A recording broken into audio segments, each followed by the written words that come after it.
నమస్తే, welcome to our channel. నేను రవీంద్రబాబు.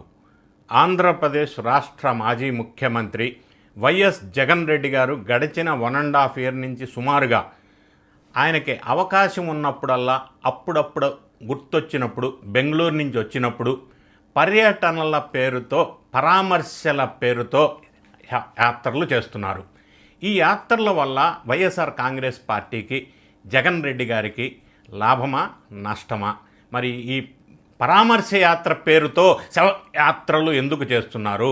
దానివల్ల పార్టీకి ఏమి లబ్ధి జరగాలి?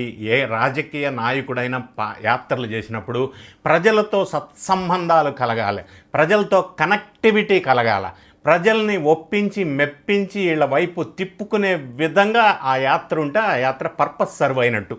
అదే కదా అల్టిమేట్గా ఏ రాజకీయ నాయకుడైనా ఆశించేది.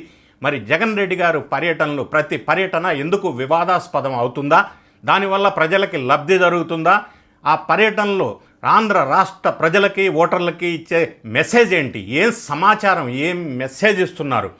ఈ కొన్ని పర్యటనల ఎగ్జాంపుల్స్ తీసుకొని దాని పర్యవసానం ఎలా ఉంది, అల్టిమేట్గా పర్యటనలు ఏ విధంగా వైఎస్ఆర్ కాంగ్రెస్ పార్టీకి లాభాన్ని చేకూరుస్తాయా అన్న విషయాన్ని విశ్లేషణ చేసే ప్రయత్నం చేద్దాం. వీడియో చివరి వరకు స్కిప్ చేయకుండా చూడండి. ప్రధానంగా మొదలుగా వైఎస్ఆర్ కాంగ్రెస్ పార్టీ అధ్యక్షులు జగన్ రెడ్డి గారు చాలా కాలం క్రితట మొదటగా బహుశా అనుకుంటాను నాకు గుర్తుండి వినుకొండలో ఒక పర్యటనకి వెళ్ళారు. అప్పట్లో ఫస్ట్ బహుశా పరామర్శ ఓదార్పు లాంటి పర్యటన అనుకుంటాను అది. వినుకొండలో రషీద్ అని వైఎస్ఆర్సీపీ కార్యకర్త, ఇంకొక అతను రౌడీ షీటర్స్గా ముద్రపడిన ఇద్దరు కత్తులతో పొడుచుకొని ఒక అతను రషీద్ అనే వ్యక్తి చనిపోతే ఆయన్ని పరామర్శించడానికి వెళ్ళాడు. అప్పుడు ఆ సందర్భంలో వినుకొండలో పెద్ద ఘర్షణ వాతావరణం నెలకొల్పబడింది. మరి ఇటువంటి కత్తులతో పొడుచుకున్న వ్యక్తులు రషీదు కార్యకర్తకి ఎందుకు పరామర్శకి వెళ్ళాడు అంటే తర్వాత అనూహ్యంగా వెలుగులోకి వచ్చింది.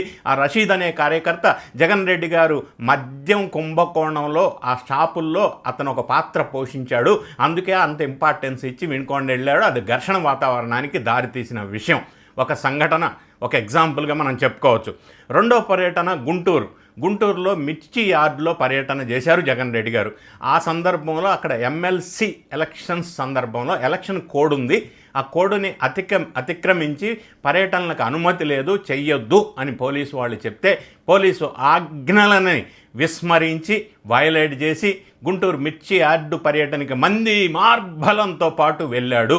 వెళితే అక్కడ పర్పస్ ఏముండాలా? మిర్చి రైతులకి అనుకూలంగా, సానుకూలంగా ఉపయోగపడే విధంగా ఆ పర్యటన ఉంటే అందరూ అభినందించి ఉండేవాళ్ళు.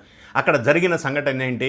మిర్చి బస్తాలు మొత్తం వాళ్ళ కార్యకర్తలు లేకపోతే వాళ్ళ నాయకులు ట్రాక్టర్లో వేసుకొని దొబ్బుకుపోయారు. మొత్తం మిర్చి రైతుల మిర్చి బస్తాలన్నీ దొంగలించారు అనేది ఒక పేరు వచ్చింది. మిర్చిని అక్కడ తొక్కి ఖరాబ్ చేశారు అనేది ఒక పేరు వచ్చింది. మరి ఉల్లంఘనలు అతిక్రమించారని చెప్పి ఒకటి. ఆ విధంగా మిర్చి రైతుల పరామర్శ పేరుతో గుంటూరులో జరిగినటువంటి పర్యటన కూడా వివాదాస్పదంగా మారిన విషయం మనం చూసాం. తర్వాత రాప్తాడులో ఒక కార్యకర్తని పరామర్శించడానికి వెళ్ళినప్పుడు అక్కడ చాలా సన్న రోడ్లు ఉంటాయి, పెద్ద ఎత్తున భారీ మంది మార్బలంతో రావద్దు అని పోలీసులు సూచిస్తే ఆ ప్రాంతానికి పోలీస్ అధికారిగా ఉన్న ఒక మహిళా నేతని కూడా దుర్భాషలాడి మరి బెంగళూరు నుంచి డైరెక్ట్గా హెలికాప్టర్లో రాప్తాడు వచ్చి ఆ హెలికాప్టర్ పెట్టిన దగ్గర కొంతమంది దుండగులు హెలికాప్టర్ని ధ్వంసం చేశారనే నాటకాన్ని రక్తి కట్టించే విధంగా ట్రై చేశారు. ఆ తర్వాత అక్కడికి జనాన్ని జమ చేసింది వాళ్ళ నాయకుడు అని చెప్పి తర్వాత తెలిసింది. ఆ విధంగా రాప్తాడు పర్యటన కూడా రచ్చకి కారణమైన విషయం మనం చూసాం. తెనాల్లో ఇక గంజాయి బ్యాచ్ ఒక పోలీస్ కానిస్టేబుల్ మీద దాడి చేస్తే ఆ గంజాయి బ్యాచ్ రౌడీ షీటర్స్ అయితే, ఆ గంజాయి బ్యాచ్ జైలు పాలైతే గంజాయి బ్యాచ్ని పరామర్శించడానికి వెళ్ళి అప్పుడు మరి పోలీసు మీద దాడి జరిగితే పోలీసు వాళ్ళ కుటుంబ సభ్యుల్ని పరామర్శించడం మానేసి గంజాయి బ్యాచ్కి సపోర్టుగా పరామర్శిస్తూ ఉంటే తెనాల్లో ఏం మెసేజ్ వెళ్ళింది పబ్లిక్? అక్కడ ఒక పెద్ద హంగామా క్రియేట్ చేశారు. కార్ల మీద ఎక్కి సీఎం జగన్. ఎందుకు సీఎం జగను? ఎప్పుడు సీఎం జగను? ఏంటి నినాదాలు? గంజాయి బ్యాచ్కి పరామర్శించటం అంటే ఏం మెసేజ్ ఇస్తున్నారు సమాజానికి? ఆలోచించుకోవాల్సిన అవసరం ఉంది. తర్వాత పొదిలి పర్యటన చేశారు. పొదిలిలో పొగాకు రైతుల సమస్య గురించి పర్యటన, గిట్టుబాటు ధర గురించి వెళ్ళాడు. ఆ పొగాకు రైతుల సమస్య గురించి వెళ్తే ఎట్లా ఉండాలా, పొగాకు రైతులకు ఉపయోగపడే విధంగా ఉండాలా, లేదా సమాజానికి, ఓటర్లకి, ప్రజలకి లబ్ధి జరగాల. ఆ పొగాకు రైతుల సంఘటనలో కూడా పొగాకు బేళ్లను కూడా నాశనం చేసి, ధ్వంసం చేసి, రైతులకు నష్టం కలిగించే విధంగా చేసిన సంఘటన కూడా, అది కూడా అభాసుపాలైంది. మరీ ముఖ్యంగా మరి గుంటూరు డిస్టిక్ సత్తెనపల్లి దగ్గర రెంటపాళ్ల పర్యటన మనకి ఎప్పటికీ మర్చిపోలేని దుర్ఘటన. మరి ఒక వ్యక్తి చనిపోయి 1 సంవత్సరం అయిన తర్వాత అతనికి విగ్రహావిష్కరణ పేరుతో భారీ మంది మార్బలంతో యథావిధిగా పోలీసు ఆజ్ఞలని ఉల్లంఘిస్తూ వెళ్ళిపోయి మరి కారు కింద నిమ్మకాయను తొక్కినట్టు సింగయ్య అనే వ్యక్తిని తొక్కేసి, మానవత్వం మంటగలిసి ఆ తొక్కిన సింగయ్యని తొప్పల్లో పడేసి, అంటే అంబులెన్స్లో తీసుకెళ్లి హాస్పిటల్లో చేర్చాలన్న కనీస విఘ్నత కూడా లేకుండా ఆయనతో పాటుగా వీళ్ళంతా రోడ్లు బ్లాక్ చేసేస్తే అంబులెన్స్ సహాయం అందకుండా ఇంకొక అతను చనిపోవటం, ఇంకా 2 చనిపోవటం, మొత్తం 3 మరణానికి కారణమైన రెంటపాళ్ల పర్యటన మరి ఏ విధమైన సందేశం ప్రజలకు ఇస్తుంది, ఏ విధంగా అది వైఎస్ఆర్ కాంగ్రెస్ పార్టీకి మేలు జరుగుతుందో మరి మనకైతే అర్థం కాదు. ఇంతకుముందు ఒకసారి ఇబ్రహీంపట్నంలో, గతంలో, ఇప్పుడు కాదు, ప్రీవియస్ ఇన్సిడెంట్స్ ఇది, జోగి రమేష్ సేమ్ అతన్ని పరామర్శించడానికి వెళ్ళినప్పుడు కార్యకర్తలు రోడ్డు మీద పెద్ద ఎత్తున జమ అయ్యారు. అంతవరకు ఓకే, సరే. అదేవిధంగా ఆ టైంలో ఒక చిన్న పిల్లవాడు, స్కూల్ గోయింగ్ బాయ్ ఒక అతను సైకిల్ మీద వెళ్తూ ఉంటే ఆ సైకిల్ని ఆపేసి గుంజుకొని ఆ సైకిల్ని గిర్ర గిర్ర గిర్ర తొప్పి కొట్టేసి హడావుడి చేశారు. ఎందుకు సైకిల్ అంటే అంత ఇరిటేషను? అది వేరే పార్టీ సైకిల్ గుర్తు కూడా కాదు, అది చిన్నపిల్లల సైకిల్ కదా. ఆ సైకిల్ని, పిల్లోడిని విధ్వంసం చేయాల్సిన అవసరం ఏంటి?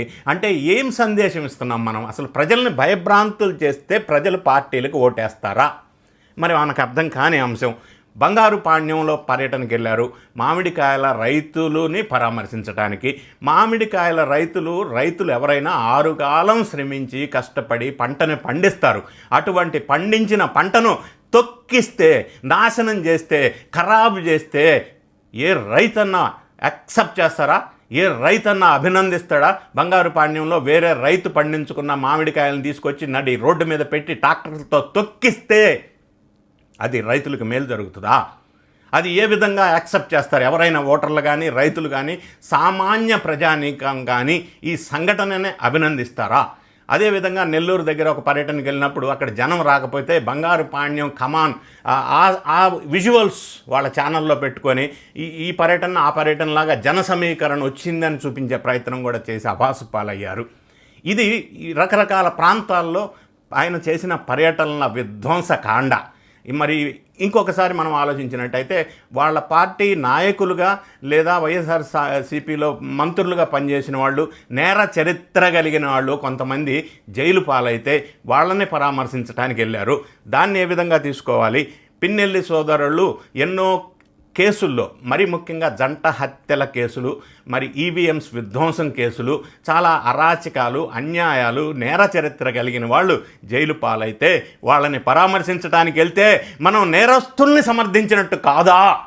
ఏ విధంగా ప్రజలు అర్థం చేసుకుంటారు? వల్లభనేని వంశీ జైలు పాలయ్యారు. ఎందుకు జైలు పాలయ్యారు? ఒక దళితుల్ని కిడ్నాప్ చేసే ప్రయత్నం, ఒక టీడీపీ ఆఫీసుని విధ్వంసం చేసిన సందర్భం, ఎన్నో కేసులు ఉన్న సందర్భం. మరి అటువంటి వ్యక్తిని కూడా పరామర్శించి అందగాడని చెప్పి అరెస్ట్ చేశారు అని ఇదొక మాట. అంటే ఏం మెసేజ్ ఇస్తున్నాం జగన్ రెడ్డి గారు ప్రజలకి మన పరామర్శ యాత్రల పేరుతోటి? నల్లపరెడ్డి ప్రసన్నకుమార్ రెడ్డి మరి ఆయన ఒక జైలు, ఆయన మీద ఒక కేసు ఉంది. ఏంది? వాళ్ళ సొంత దగ్గర చుట్టం ప్రశాంత్ రెడ్డి, కొవ్వూరు ఎమ్మెల్యే, ఒక ఆడ మనిషిని పట్టుకొని అనరాని మాటలు పబ్లిక్ మీటింగ్స్లో అన్నాడు. అది సమంజసమా? అంటే జగన్ రెడ్డి గారు తల్లిని, చెల్లిని విమర్శించాడు, సోషల్ మీడియాలో తిట్టించాడు. ఆయనకి ఏమాత్రం గౌరవం ఉందో అది ప్రజలకి తెలిసినప్పటికీ మరి నల్లపరెడ్డి అనే అతను ప్రశాంత్ రెడ్డి ఎమ్మెల్యే, ప్రస్తుత ఎమ్మెల్యేని, దగ్గర చుట్టాన్ని, ఆడ మహిళా ఎమ్మెల్యేని అనరాని మాటలంటే ఆయన్ని పరామర్శించడానికి వెళ్ళారే జగన్ రెడ్డి గారు. మరి ఏం మెసేజ్ వెళ్తుంది సమాజానికి ఒక్కసారి అర్థం చేసుకోవాలా. అదేవిధంగా అంబటి రాంబాబు మాట్లాడిన మాటలు ఈ మధ్య జరిగినటువంటి దుర్ఘటన. ఆయన ఏం మాట్లాడారు? చంద్రబాబు నాయుడు గారిని మనం తిట్టకూడని బూతులు మాట్లాడారు. అటువంటి బూతులు మాట్లాడి అధికారంలో అంటే ఆ డ్యూటీలో ఉన్నటువంటి పోలీసు అధికారుల విధి నిర్వహణకి ఆటంకం కలిగించి అనేక రకాలైన వినకూడని మాటలు మాట్లాడితే వాళ్ళ ఇంటికి వెళ్ళి పరామర్శించటం ఏంటి, ఏం మెసేజ్ ఇస్తున్నాం, అంతటితో ఆగకుండా ఆయన కాపు నాయకుడిగా చిత్రీకరించటం ఏంటి, అది కాపుల్లోనే వ్యతిరేకత రావటం ఏంటి. ఆ పరామర్శకి వెళ్ళిన సందర్భంలో అంబటి రాంబాబు ఇంట్లో 70 తులాల బంగారం, మరి 4 కిలోల వెండి, పైసలు 3,000 చిల్లర పైసలు, ఇవన్నీ దొంగతనం జరిగింది, ఈ పర్యటనకు వచ్చిన వాళ్ళు దొంగిలించారా అని ఒక న్యూస్ వస్తూ ఉంది. అంటే అసలు పర్యటన ఏంటి, ఓదార్పు ఏంటి, కుటుంబ సభ్యులను పరామర్శించింది పావుగంట అయితే అదే బయటకు వచ్చి మీడియాతో మాట్లాడింది గంటన్నర. అసలు పర్పస్ ఆఫ్ పర్యటన ఏంటి, అది సరిగా వెళ్తుందా ప్రజల్లోకి ఒకసారి ఆలోచించుకోవాలా. మరి ఈ మధ్యకాలంలో ఇబ్రహీంపట్నంలో జోగి రమేష్ పర్యటనకి వెళ్ళారు, వాళ్ళ ఇంటికి ధ్వంసం చేశారని. వాళ్ళ ఇంటిని ఎవరు ధ్వంసం చేశారో ఇప్పుడు కొత్త విషయం కూడా వెలుగులోకి వస్తుంది. వాళ్ళే ఇంటిని ధ్వంసం చేసుకొని ఈ డ్రామా క్రియేట్ చేశారని. అక్కడ విధ్వంసకాండ. పర్యటనకి వెళ్తే జనంతో మంది మార్బలంతో వెళ్ళటం ఏంటి, మరి రోడ్డు మీద బైకులతో మోటార్ సైకిల్తో అదే స్టంట్లో ఏది తిప్పటం ఏంటి, సర్కస్ ఏంటి రోడ్డు మీద. అందులో భాగంగా భార్గవ్ అని 17 సంవత్సరాల యువకుడు చనిపోయాడే. మరి వైఎస్ఆర్సీపీ నాయకుడు ఒక అతను రాంబాబు అన్న వ్యక్తి జోగి రమేష్ పర్యటనలో చనిపోయాడు కదా, వాళ్ళని పరామర్శించరా జగన్ రెడ్డి గారు? ఆ చనిపోయిన వాళ్ళిద్దరు కుటుంబాలకి ఎవరు ఆదుకుంటారో వాళ్ళని ఎందుకు పరామర్శించరు? దానికి బాధ్యత ఎవరు తీసుకుంటారు? పర్యటనలో ఈ శవయాత్రలు ఏంటి? మరి ఇటువంటి వాటికి బాధ్యత ఎవరు తీసుకోవాలి? మీరు అనొచ్చు పోలీసు వారని. పోలీసు వాళ్ళ ఆజ్ఞలని మీరు పాటించకుండా వైలేట్ చేసి వెళ్తే ఏం చేయాలా? దీన్ని ఎలా అరికట్టాలో ఒక్కసారి మనం ఆలోచించుకోవాలా. అదేవిధంగా మనకి ఇంతకుముందు చూసాం, నందిగామ సురేష్ నేర చరిత్ర కలిగిన ఒక అతను జైలుకి వెళ్తే వాళ్ళని పరామర్శించటం అంటే, జైలుకి వెళ్ళిన వాళ్ళని నేర చరిత్ర ఉన్న వాళ్ళని జగన్ రెడ్డి గారు పరామర్శిస్తున్నారంటే ఏం మెసేజ్ వెళ్తుంది సమాజానికి? అటువంటి బ్యాచ్ కావాలా? గంజాయి బ్యాచ్, నేర చరిత్ర కలిగిన బ్యాచ్ అంటే అట్లా భయపడి పర్యటనల పేరుతో రాద్ధాంతం చేసి భయభ్రాంతులకి గురి చేస్తే సామాన్య అంటే న్యూట్రల్గా ఉన్నటువంటి ఓటర్స్ ఈ పార్టీకి ఓటేస్తారా? అసలు న్యూట్రల్గా లేకపోయినా ఆ పార్టీకి చెందిన వాళ్ళైనా భయపెడితే జనం భయపడతారు, ఓట్లు వేయరు. అది కాదు పర్పస్, సర్వ్ కాదు. అన్నిటికంటే ఆశ్చర్యకరమైన విషయం ఏంటంటే, మండలిలో నాయకుడుగా ఉన్నటువంటి ఎమ్మెల్సీ మోషన్ రాజు గారి కుమారుడు మ్యారేజ్కి జగన్ రెడ్డి గారు వెళ్ళి మంది మార్బలంతో వెళ్ళి ఆ డెకరేషన్ అంతా ఈయనతో పాటు వచ్చిన వాళ్ళంతా గంజాయి బ్యాచ్ విధ్వంసం చేసేస్తే చివరాఖరికి ఆ పెళ్లి కొడుకు తండ్రి మోషన్ రాజు గారు మైక్ పట్టుకొని, అయ్యా ఇది పెళ్లి విధ్వంసం చేయకండి, డెకరేషన్ దండం పెడతా కామ్కి వెళ్ళిపోండి అని విన్నవించుకునే దుస్థితి ఏర్పడిందంటే ఇది అల్టిమేట్ ఎగ్జాంపుల్.